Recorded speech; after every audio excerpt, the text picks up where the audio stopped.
AP news. नमस्कार, मैं संतोष। आपका स्वागत है लोकतंत्र प्रहरी के 8 PM न्यूज में, जहां हम देखेंगे दुर्ग जिले समेत प्रदेश एवं देश विदेश की कुछ प्रमुख खबरें। आइए शुरू करते हैं पहले दुर्ग जिले की खबरों से। प्रधानमंत्री नरेंद्र मोदी के लोकप्रिय रेडियो कार्यक्रम मन की बात के 136वें एपिसोड का सामूहिक श्रवण भिलाई के वैशाली नगर विधानसभा क्षेत्र में आयोजित किया गया। प्रधानमंत्री नरेंद्र मोदी के मन की बात कार्यक्रम का 136वां एपिसोड रविवार 26 जुलाई 2026 को सुबह 11 बजे प्रसारित किया गया। वैशाली नगर विधानसभा स्तर का इनका सामूहिक श्रवण कार्यक्रम भिलाई के जुनवानी चौक स्थित शंकराचार्य स्वामी स्वरूपानंद नर्सिंग कॉलेज में आयोजित हुआ। कार्यक्रम का आयोजन ओबीसी मोर्चा के प्रदेश कार्य समिति सदस्य कन्हैया सोनी के नेतृत्व में किया गया। इस दौरान प्रदेश और जिला पदाधिकारी, विधानसभा एवं मंडल स्तर के पदाधिकारी और कार्यकारिणी सदस्य मौजूद रहे। कोहका, सुपेला, वैशाली नगर और कैंप मंडल के पदाधिकारी एवं कार्यकर्ताओं ने भी कार्यक्रम में भाग लिया।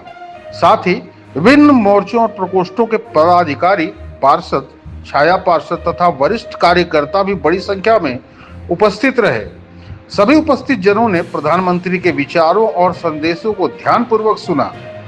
कार्यक्रम का समापन संगठनात्मक संवाद और राष्ट्र निर्माण के भागीदारी के संकल्प के साथ हुआ। माननीय प्रधानमंत्री नरेंद्र मोदी जी हर महीने के अंतिम रविवार को मन की बात के साथ, देश के लोगों के साथ, ऐसे हमारे छुपे हुए रुस्तम जो समाज जीवन में छोटे छोटे क्षेत्रों में बड़े बड़े काम कर रहे हैं, पर वो प्रचार प्रसार नहीं कर रहे थे, उनका उस पर विश्वास भी नहीं, ऐसे लोगों को ढूंढ करके समाज के सामने लाने का काम करते हैं और उनके योगदान से देश जो विकसित भारत की कल्पना है उसे पूरा करने का जो विजन है वो कैसे पूरा हो और लोग उससे प्रेरित हो, इन प्रकार के लोगों को ढूंढ करके वो लाते हैं इन बातों में। आज उन्होंने कश्मीर के हमारे जो चटाई बनाने का काम पूर्वजों से चल रहा था पर बंद हो रहा था, उसको जो पुनर्जीवित कर रहे हैं वो आया। वाटर हार्वेस्टिंग, पानी बचाओ का जो अभियान है उसको लाया। प्रकृति बचाओ उसको लाया। जिस प्रकार के प्लास्टिक हमारे जीवन में सबसे बड़ा घातक है, वन यूज प्लास्टिक, उसका जिस प्रकार के बेंच बनाने का काम हो रहा है उसको लाया। और इस प्रकार के अनेक अभियान जो समाज जीवन में काम कर रहे हैं उन सबको समाज के सामने लाते हैं, जो जीवन के लिए प्रेरणादायी होता है। आज प्रधानमंत्री जी ने स्वतंत्रता दिवस के लिए भी लोगों से स्वतंत्रता दिवस के लिए उन्होंने बड़ा अपील किया है कि ये राष्ट्रध्वज तिरंगा हमारा आन बान शान है। इसे जब से प्रधानमंत्री बने हैं नरेंद्र मोदी जी, इसे जन जन का तिरंगा बना दिया। तिरंगा केवल एक सरकारी झंडा के रूप में रहता था, नरेंद्र मोदी जी के प्रधानमंत्री बनने के बाद वो लोगों के दिल का झंडा बन गया है और हर घर में आज फहराया जाता है। तो इस बार भी तिरंगा हर घर में फहरे, इसका उन्होंने आह्वान किया है और हर लोग इसके लिए उत्साहित है। देखिए, बहुत सारी बात जैसे पानी को लेके, क्योंकि जल ही जीवन है, जल ही जीवन है। जीवन में जल को का कितना महत्व है आज मोदी जी ने बताया और उसके बाद स्तर की चीजों को बताया। एक एक चीजों को आप देखेंगे, जीवन में उतारेंगे तो जीवन आपका इस जीवन में आए है। एक एक चीजों का सार है, उस सार के साथ जीवन में उतारेंगे, निश्चित तौर पे आप देखेंगे कि जीवन हमारा जो है वो भाग्य, और उसके साथ कहीं न कहीं आप एक एक बातों को समझेंगे, जानेंगे तो कहीं ना कहीं आपको लगेगा कि मोदी जी ने जीवन में उनकी बातों को उतारा तो जीवन का सार्थ हो गया। आज के इस कार्यक्रम में प्रमुख रूप से हमारे संगठन के महामंत्री पवन साय जी आए। हम सबको वही, साथ में हमारे संभाग प्रभारी, हमारे दुर्ग संभाग के प्रभारी जगन्नाथ पानीग्राही जी आए, उनको भी मैं बहुत बहुत धन्यवाद देता हूँ। साथ में हमारे जिले के प्रभारी रामजी भारती जी, हमारे प्रदेश के उपाध्यक्ष नंदन जैन भी आए, उनको भी मैं बहुत बहुत बधाई देता हूँ। साथ में पूरे जिले के अध्यक्ष पुरुषोत्तम देवानंद की पूरी टीम, हमारे युवा मोर्चा, महिला मोर्चा, जिले के पदाधिकारी एवं हमारे पूर्व पदाधिकारी, नगर निगम के सभी लोग आए, सभी को मैं बहुत बहुत धन्यवाद देता हूँ। किसी न किसी क्षेत्र, समुदाय और इससे जुड़े असंख्य लोगों की कहानी को सामने लाता है।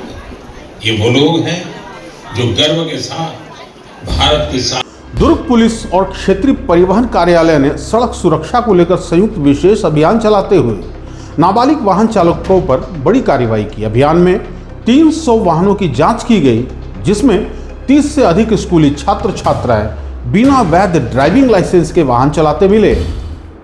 सड़क दुर्घटनाओं की रोकथाम और सड़क सुरक्षा को मजबूत बनाने के उद्देश्य से दुर्ग पुलिस और आरटीओ ने संयुक्त विशेष चेकिंग अभियान चलाया। अभियान के तहत विभिन्न विद्यालयों के आसपास और प्रमुख मार्गों पर चेकिंग पॉइंट बनाकर वाहनों की सघन जांच की गई। इस दौरान करीब 300 वाहनों की जांच की गई। जांच में 30 से अधिक नाबालिग स्कूली छात्र छात्राएं बिना वैध ड्राइविंग लाइसेंस और दोपहिया और चार पहिया वाहन चलाते पाए गए। ऐसे मामलों में वोटर वाहन अधिनियम के तहत नियमानुसार कार्रवाई की गई। संबंधित अभिभावकों को कंट्रोल रूम सेक्टर 6 बुलाकर संयुक्त बैठक आयोजित की गई। बैठक में सड़क सुरक्षा, यातायात नियमों और नाबालिगों को वाहन उपलब्ध कराने के कानूनी परिणामों की जानकारी दी गई। साथ ही अभिभावकों से भविष्य में बिना लाइसेंस बच्चों को वाहन नहीं चलाने देने का वचन पत्र भरवाया गया और उनके सुझाव भी लिए गए। एक्चुअली क्या है, आज जिला पुलिस यातायात और परिवहन विभाग के साथ में पुलिस अधीक्षक महोदय के निर्देशन में एक अभियान चलाया गया था, जिसमें जो भी स्कूल के बच्चे जो अंडर एज होते हैं, बिना लाइसेंस के जो गाड़ियों का यूज़ करते हैं, और जिसमें आप लोग पूर्व में भी देखे होंगे बहुत सारी घटनाएं, जो दुखद घटनाएं घटित होती हैं, इन सारे चीज़ों को नियंत्रित करने का हमारा उद्देश्य था। और जो पेरेंट्स को जागरूक करने के लिए हमारे द्वारा इनके विरुद्ध कार्रवाई की गई। बच्चों को गाड़ियाँ रोक के समझाइश दी गई और बच्चों के जो पेरेंट्स को यहाँ बुलवा के हमारे द्वारा इनका मीटिंग ली गई है और इसमें जागरूक करने का प्रयास किया गया है, ताकि भविष्य में इस प्रकार की घटनाओं को रोका जा सके। एक्चुअल में फॉर्म इस तरीके से है कि हम पेरेंट्स से एक आश्वासन लेना चाहते हैं कि जो भी घटनाएं हुई हैं इसको उनके तरफ से स्वीकार किया जाता है और उनके द्वारा ये आश्वस्त किया जा रहा है कि भविष्य में हम अपने बच्चों को ये निर्देशित करेंगे कि वो कोई भी इस प्रकार की गाड़ियों का उपयोग ना करें। देखिए, पेरेंट्स की अपनी समस्याएं हैं, वो अपने भावनात्मक तरीके से चीज़ों को सोचते हैं।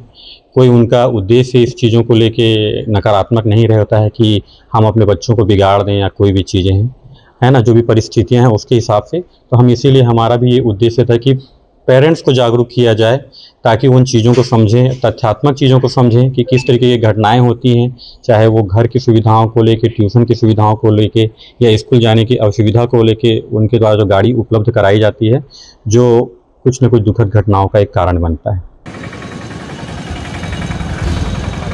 छत्तीसगढ़ में आकाशीय बिजली ने कहर बरपाया। कोरबा में खेत में काम कर रहे 3 ग्रामीणों की मौत हो गई, जबकि बैकुंठपुर में वज्रपात की चपेट में आने से 6 महिलाएं घायल हो गई। छत्तीसगढ़ के अलग अलग जिलों में आकाशीय बिजली गिरने की 2 बड़ी घटनाएं सामने आई है। कोरबा जिले में खेत में काम कर रहे 3 ग्रामीणों पर बिजली गिरने की मौके पर मौत हो गई। हादसे के बाद पूरे क्षेत्र में शोक का माहौल है। वहीं बैकुंठपुर में वज्रपात की चपेट में आने से 6 महिलाएं घायल हो गई। घायलों को तत्काल अस्पताल पहुंचाया गया, जहां 2 महिलाओं की हालत गंभीर बताई जा रही है।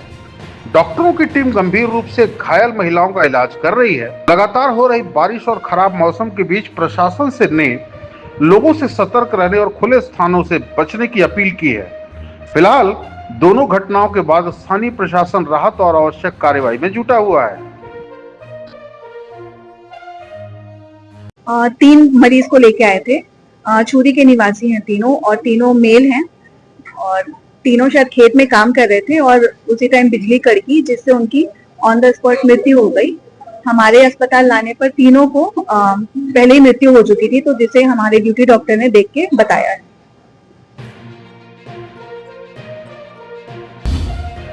जगदलपुर के प्रयास आवासीय विद्यालय धुरगुड़ा के छात्रों ने स्कूल की व्यवस्थाओं के खिलाफ अनोखा प्रदर्शन किया। मेस में कीड़े लगे भोजन, विषयवार शिक्षकों की कमी और अन्य समस्याओं को लेकर छात्र 8 किलोमीटर पैदल चलकर बस्तर कलेक्ट्रेट से शिकायत करने पहुंचे। जगदलपुर के प्रयास आवासीय विद्यालय धुरगुड़ा के छात्रों ने विद्यालय की व्यवस्थाओं के खिलाफ विरोध जताया। छात्रों का आरोप है कि मेस में कीड़े लगा भोजन परोसा जा रहा है और कई विषयों के शिक्षक उपलब्ध नहीं हैं। इन समस्याओं से नाराज छात्र करीब 8 किलोमीटर पैदल चलकर बस्तर कलेक्टर कार्यालय पहुंचे। वहां उन्होंने अपनी विभिन्न मांगों और शिकायतों से संबंधित ज्ञापन सौंपा। छात्रों ने गुणवत्तापूर्ण भोजन, पर्याप्त शिक्षकों की नियुक्ति और मूलभूत सुविधाएं उपलब्ध कराने की मांग की। उन्होंने कहा कि लंबे समय से समस्याओं के समाधान की मांग की जा रही है, लेकिन स्थिति में सुधार नहीं हुआ।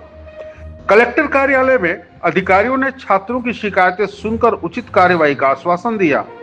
अब सभी की नजर प्रशासन की आगामी कार्यवाही और विद्यालय की व्यवस्थाओं में होने वाले सुधार पर टिकी हुई है।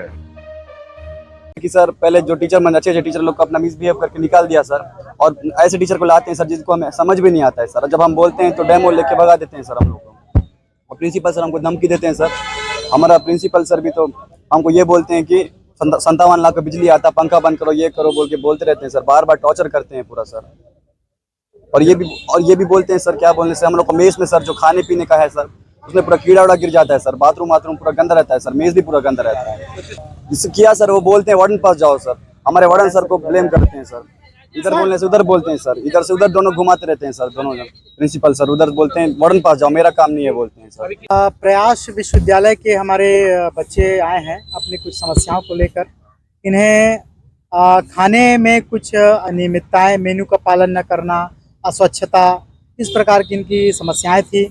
इसी प्रकार इनके जो आवास स्थल है, हॉस्टल है, हॉस्टल में अव्यवस्थाएं, पीने का पानी, बाथरूम, इससे संबंधित कुछ समस्याएं इन्होंने मुझे अवगत कराया है।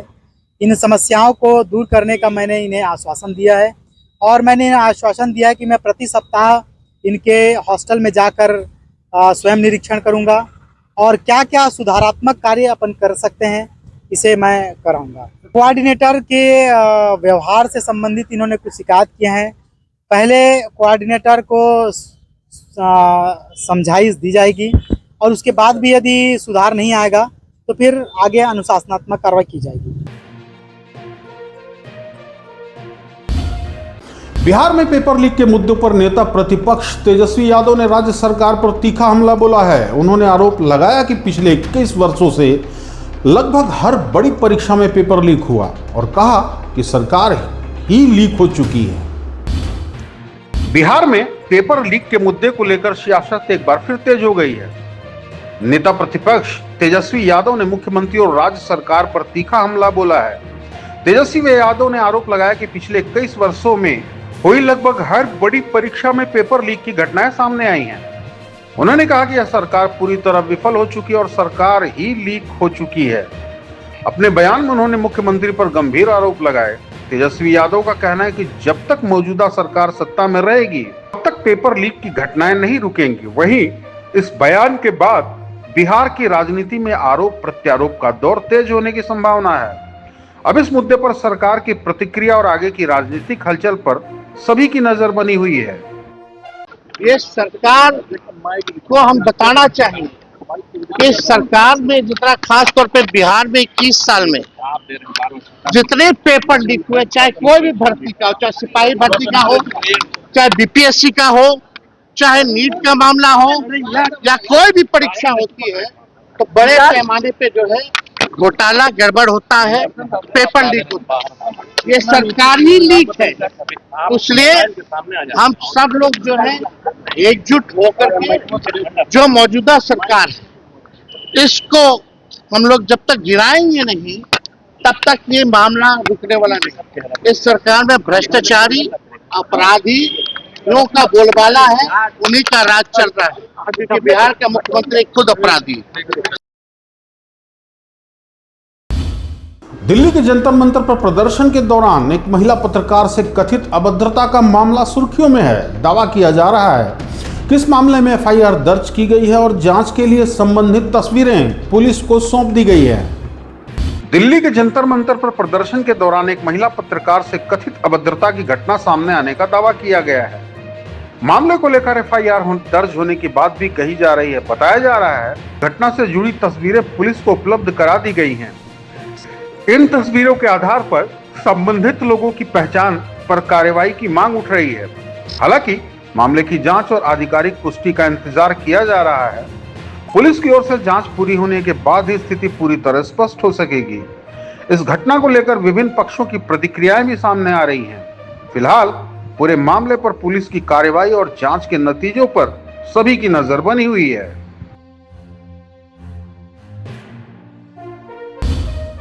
छत्तीसगढ़ के दुर्ग रेलवे स्टेशन पर एक दर्दनाक हादसे में ओरिएंटल इंश्योरेंस के क्षेत्रीय प्रबंधक संदीप कुमार सिन्हा की जान चली गई। चलती पुणे हटिया एक्सप्रेस में चढ़ने की कोशिश के दौरान यह हादसा स्टेशन पर लगे सीसीटीवी कैमरे में कैद हो गया।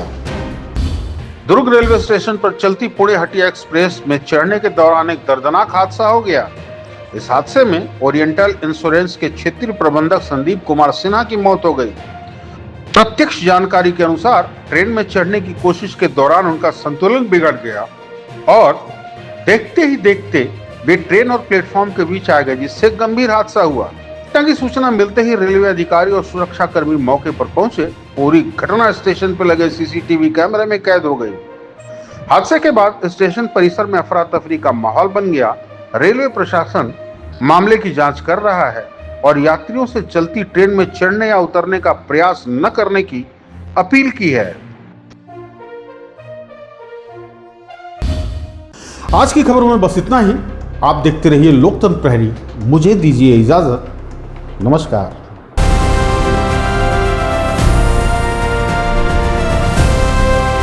हर खबर पर नजर, सच, हिम्मत और जमीनी रिपोर्टिंग, देश, समाज और सत्य के लिए। एलपी न्यूज, आपकी आवाज।